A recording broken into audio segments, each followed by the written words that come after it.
அஸ்ஸலாமு அலைக்கும் வரஹ்மத்துல்லாஹி வபரகாத்துஹு. லா தஹ்சன், கவலை கொள்ளாதீர். எதை குறித்து சகோதரரே? கடந்த காலத்தில் நடந்த நிகழ்வுகளை குறித்து. கடந்த காலத்தில் நடந்த பல நிகழ்வுகள் தான் இன்று நிகழ்காலத்தில் பலரை கவலையோடு எதிர்காலத்தை நோக்கி நகர விடாமல் தடுத்துக் கொண்டிருக்கிறது. கடந்த காலத்தில் நம்முடைய வாழ்க்கையில் எதுவும் நடந்திருக்கலாம். எத்தனையோ பாவங்களை நாம் செய்திருக்கலாம். எத்தனையோ உறவுகள் மரணத்தால் பிரிந்திருக்கலாம். எத்தனையோ உறவுகள் நாம் விரும்பி கைகூடாமல் இருக்கலாம். நோயால், செல்வ இழப்புகளால் நாம் சோதிக்கப்பட்டிருக்கலாம். இன்னும் எத்தனையோ சோதனைகள் இருளால் நம்முடைய கடந்த காலம் முழுக்க சோதிக்கப்பட்டிருக்கலாம். ஆனால் ஒன்றை மனதில் பதிய வைத்துக் கொள்ளுங்கள், கடந்த காலத்தில் நடந்த எந்த நிகழ்வும் எதிர்காலத்தில் நடக்க இருப்பவற்றை பாதித்து விடாது. மீண்டும் சொல்கிறேன், இறைவன் எதிர்காலத்தில் வைத்திருக்கின்ற பொக்கிஷங்களை பெறுவதற்கு கடந்த காலத்தில் நடந்த எதுவும் தடையாக அமைந்து விடாது. இறைவன் அமைத்த இந்த வாழ்வியல் நேர்கோட்டில், இறைவன் மேலும் கீழும் அமைத்த இந்த வாழ்வியல் முறையில் ஆரம்பிக்கப்பட்டதிலிருந்து முடியும் வரை எதுவெல்லாம் நடக்கும் என்று இறைவன் நிர்ணயித்திருக்கின்றானோ அதுவெல்லாம் நாம் விரும்பாமல் இருந்தாலும், நகராமல் இருந்தாலும், கவலையால் நாம் இருளில் உட்கார்ந்திருந்தாலும் நடக்கத்தான் போகிறது. தோல்வியை வாழ்வில் சந்தித்து விட்டோமா? இனிமேல் வெற்றி பெற முடியாது என்று எண்ணிக்கொண்டிருக்கிறீர்களா? இந்த நிகழ்வை கவனியுங்கள். உஹதுடைய போர்க்களம் என்ற ஒரு போர்க்களம் இஸ்லாமிய சாம்ராஜ்யத்தில் நடந்தது. இறைத்தூதருடைய வார்த்தையை சில நபித்தோழர்கள் மீறியதன் காரணமாக அந்த பாவத்தால் அந்த போர் முழுக்க சோதிக்கப்பட்டு உஹதுடைய போர் தோல்வியில் முடிந்தது. போரின் தலைவர் இறைத்தூதர், அவர்களுக்கு பின்னால் இருந்தவர்கள் நபித்தோழர்களாக இருந்தாலும் தோல்வியை தழுவியதை பார்த்தவுடன் இஸ்லாமிய சாம்ராஜ்யம் அதோடு அழிந்து விட்டது என்று எதிரிகள் கணக்கு போட்டார்கள். ஆனால் இறைவன் வசனம் இறக்கினான், வலா தஹினு வலா தஹ்சனு அன்துமுல் அலௌன இன் குன்தும் முஃமினீன். நீங்கள் கவலை கொள்ளாதீர்கள், பயம் கொள்ளாதீர்கள், இறை நம்பிக்கை கொண்டவர்களாக நீங்கள் இருக்கும் காலமெல்லாம் நீங்கள் தான் உயர்ந்தவர்கள் என்று. அந்த நம்பிக்கை, அந்த தோல்வியிலிருந்து அவர்கள் பெற்ற பாடத்தில், இறை நம்பிக்கையில் அவர்களுக்கு கிடைத்த பாடம் அடுத்த போர்க்களங்களில் அவர்களை உயர்த்தியது. இஸ்லாமிய சாம்ராஜ்யத்தின் வளர்ச்சியை இன்று நாம் பார்க்கிறோம். இன்னும் எத்தனையோ உதாரணங்களை சொல்லலாம். எமக்கு தோல்வியை இறைவன் கொடுத்தால் அடுத்த நாள் மூச்சு விடுவதற்கு அவகாசத்தை இறைவன் கொடுத்திருக்கிறான் என்றால் வெற்றியின் பாதையில் பயணிப்பதற்காகத்தான். வாழ்வில் குழந்தை இல்லை என்ற சோதனைகள் நீங்கள் அகப்பட்டிருக்கிறீர்களா? இனிமேல் குழந்தை பிறக்க முடியாதா? எத்தனையோ நபிமார்கள் வயதான காலம் வரை இறைவனிடத்தில் பிரார்த்தனை செய்து கடந்த காலத்தில் நடந்ததை நினைத்து அவர்கள் வருந்தி பிரார்த்தனை செய்த காரணத்தால் எதிர்காலத்தில் இறைவன் அவர்களுக்கு குழந்தையை கொடுத்தானே. எத்தனையோ குற்ற உணர்ச்சிகளால் பாதிக்கப்பட்டு அந்த குற்றத்தை செய்த குற்றத்தின் காரணமாக உணர்ச்சியால் அந்த வருத்தத்தில் உங்களுடைய வாழ்வை நீங்கள் சோதனையில் உள்ளாக்கி இருக்கிறீர்களா? எத்தனையோ நபிமார்கள் பாவம் செய்திருக்கிறார்கள். ஆதம் பாவம் செய்தார் அலைஹிஸ்ஸலாம். இறைவனை அழைத்தார், அநீதம் செய்து விட்டேன் யா அல்லாஹ், என்னை மன்னித்து விடு என்றார். மன்னித்தான் இறைவன். நபி யூனுஸ் ஒரு குற்றத்தை செய்தார், இறைவனிடத்தில் மன்னிப்பை தேடினார், மன்னித்தான் இறைவன். இறைத்தூதர் ஸல்லல்லாஹு அலைஹி வஸல்லம் சொன்னார்கள், இந்த ஹதீஸை கேளுங்கள். ஒரு மனிதன் இரவில் பாவம் செய்வான், காலையில் வந்து மனிதர்களுக்கு மத்தியில் நான் இதை செய்தேன் என்று சொல்லுவான். இறைவனிடத்தில் எல்லோரும் மன்னிக்கப்படுவார்கள் இவனை தவிர. ஏனென்றால் இறைவன் மறைத்ததை இவன் வெளிப்படுத்தினான். இறைவன் மறைத்து இவனை இந்த பாவத்திலிருந்து நீக்க வேண்டும் என்று நினைத்தான். ஆனால் இவனோ வெளிப்படுத்தி அதை தொடர்கிறான் என்று இறைத்தூதர் ஸல்லல்லாஹு அலைஹி வஸல்லம் சொன்னார்கள். இறைமறை என்ன சொல்கிறது?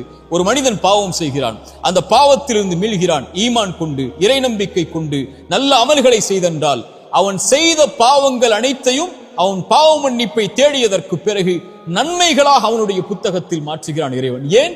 அந்த பாவத்தின் வாட்டத்தில் அவன் இருந்துவிடக் கூடாது என்பதற்காக. சுப்ஹானல்லாஹ். இப்படிப்பட்ட இறைமறையையும் இறைத்தூதருடைய வழிமுறைகளையும் பெற்றிருக்கக்கூடிய நாம் ஏன் நம்முடைய கடந்த காலத்தில் நடந்ததை நினைத்து வருந்தி கொண்டிருக்கிறோம்? லா தக்னது மிர் ரஹ்மத்தில்லாஹ். இறைவனுடைய அருளில் ஒருபோதும் நம்பிக்கை இழக்காதீர்கள். உங்கள் வாழ்வில் எது இல்லாமல் இருந்தாலும் இறைவன் கொடுப்பான் என்ற நம்பிக்கையில் முன்னேறுங்கள். வாழ்வில் எதை இழந்திருந்தாலும் இழந்ததை விட இறைவன் சிறந்ததை உங்களுக்கு தருவான் என்ற இறைவனுடைய நம்பிக்கையோடு முன்னேறுங்கள். பாவம் செய்வதை விட பெரிய பாவம் இறைவனுடைய அருளில் நம்பிக்கை இழப்பது. லா தக்னது மிர் ரஹ்மத்தில்லாஹ். இறைவனுடைய அருளில் ஒருபோதும் நம்பிக்கை இழந்து விடாதீர்கள். இந்த 3 விஷயங்களை மனதில் பதிய வைத்துக் கொள்ளுங்கள். முதலாவது, நடக்க இருக்கின்ற எல்லாம் இறைவனுடைய புறத்திலிருந்து தான் நடக்கிறது என்ற அடிப்படையை இறைவன் கூறுகிறான். ஒரு மனிதன் சோதிக்கப்பட்டால் அவன் சொல்லுவான், அவன் இறை நம்பிக்கை உள்ளவன், அவன் சொல்லுவான் பொறுமையோடு, இன்னா லில்லாஹி வ இன்னா இலைஹி ராஜிஊன். இன்னா லில்லாஹ், எல்லாம் அல்லாஹ்வின் புறத்திலிருந்து தான் வருகிறது, அவனை நோக்கிதான் நான் செல்ல இருக்கிறேன் என்று சொல்லுவான். இறைத்தூதர் சொன்னார்கள், இந்த வார்த்தையை சோதனையில் பொறுமையோடு சொல்பவனுக்கு அவன் இழந்ததை விட இறைவன் சிறந்ததை கொடுப்பான். அவன் நம்புகிறான், இறைவன் புறத்திலிருந்து தான் நடந்தது இந்த கடந்த காலத்தில், இறைவன் இதை மாற்றுவான், அவன் எதிர்காலத்தை எனக்கு கொடுத்திருக்கிறான், அதை நோக்கி நான் நகர வேண்டும் என்ற அடிப்படையை புரிந்தவனாக அவன் இந்த உலக வாழ்வில் வாழ்வான். எது இழந்தாலும் என்று இறைத்தூதர் சொன்னார்கள், ஒரு மனிதனுடைய குழந்தையுடைய உயிரை கைப்பற்றுவான் இறைவன். கைப்பற்றக்கூடிய மலக்கிடத்திலே அந்த வானவரிடத்திலே கேட்பான், இந்த அடியானுடைய குழந்தையின் உயிரை கைப்பற்றும் போது அவன் என்ன சொன்னான்? அவன் நேசித்த அந்த குழந்தையுடைய உயிரை கைப்பற்றும் போது அந்த இறையடியான் என்ன சொன்னான்? யா அல்லாஹ், என் நிறைவா, இவன் புகழ்ந்தான் உன்னை, உன்னிடத்திலே திரும்பி வந்து விட்டான். இன்னா லில்லாஹி வ இன்னா இலைஹி ராஜிஊன். யா அல்லாஹ், உன்னை சார்ந்தவன் நான், உன்னிடத்திலே திரும்பி வருகிறேன் என்று அந்த வார்த்தையை மொழிந்தான். இறைவன் சொல்லுவான், அவனுக்கு சொர்க்கத்திலே ஒரு வீட்டை அமையுங்கள் என்று. இதுதான் இறை நம்பிக்கை கொண்டவனுடைய பண்பு. இறைவனுடைய நாட்டத்தில் நடக்கிறது, இனிமேல் நடப்பது சிறந்ததாக இருக்கும் என்று இறைவனை சார்ந்து வாழ ஆரம்பிப்பான். இரண்டாவது, நன்றியோடு இருங்கள். கடந்த காலத்தில் உங்களுக்கு கஷ்டத்தில் துணை இருந்தவர்களுக்கு, சிரமத்தில் துணை இருந்தவர்களுக்கு, உங்களை கைவிட்ட போது கை கொடுத்து உதவிய நல்லவர்களுக்கு நன்றியோடு இந்த உலக வாழ்வில் எஞ்சி இருக்கக்கூடிய வாழ்விலும் வாழ ஆரம்பியுங்கள். மூன்றாவது, பாவ மன்னிப்பை கேளுங்கள். நீங்கள் இறைவனுக்கு பாவம் செய்தால் இறைவனிடத்திலே மன்னிப்பை பெறலாம். மனிதர்களுக்கு நீங்கள் பாவம் செய்திருந்தால் அவர்களை அணுகி பாவ மன்னிப்பை கேட்டு அந்த பாவத்திலிருந்து விடுபடுங்கள். அவர்கள் மன்னிக்கிறார்கள், அவர்கள் மன்னிக்கவில்லை, உங்களை வெறுத்து வாழ்கிறார்கள், அதற்கு பிறகு உங்களோடு அவர்கள் உறவை துண்டித்து விட்டார்கள், அதுவெல்லாம் உங்களுடைய கணக்கில் அல்ல, இறைவனிடத்தில் ஒப்படைத்து விடுங்கள். அவர்களை அணுகி மன்னிப்பை கேளுங்கள். மன்னிப்பை தேடி எதிர்கால வாழ்வில் அந்த தவறை மீண்டும் செய்யாமல் உங்களை பாதுகாத்துக் கொள்ளுங்கள். இந்த மூன்று அடிப்படைகளை கடந்த காலத்தில் இருந்து எழுந்து வரும்போது நிம்மதியோடு எதிர்காலத்தை கழிப்பதற்காக பாடமாக பெற்று கழியுங்கள்.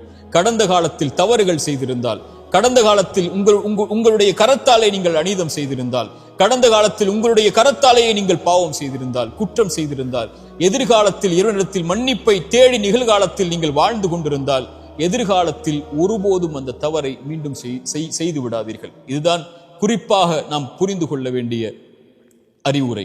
கடைசியாக, இந்த உலகத்தில் எது உங்களை விட்டு நீங்கி இருந்தாலும், இந்த உலகத்தில் யார் உங்களை விட்டு நீங்கி இருந்தாலும், இந்த உலகத்தில் எது உங்களை புறக்கணித்து விட்டாலும், இறைவன் உங்களை ஒருபோதும் புறக்கணிப்பதில்லை. அவன் உங்களோடுதான் உங்களுடைய கடைசி மூச்சு இருக்கும் வரையும் இந்த உலகத்தில் இருப்பான் என்ற அடிப்படையை மனதில் பதிய வைத்துக் கொள்ளுங்கள்.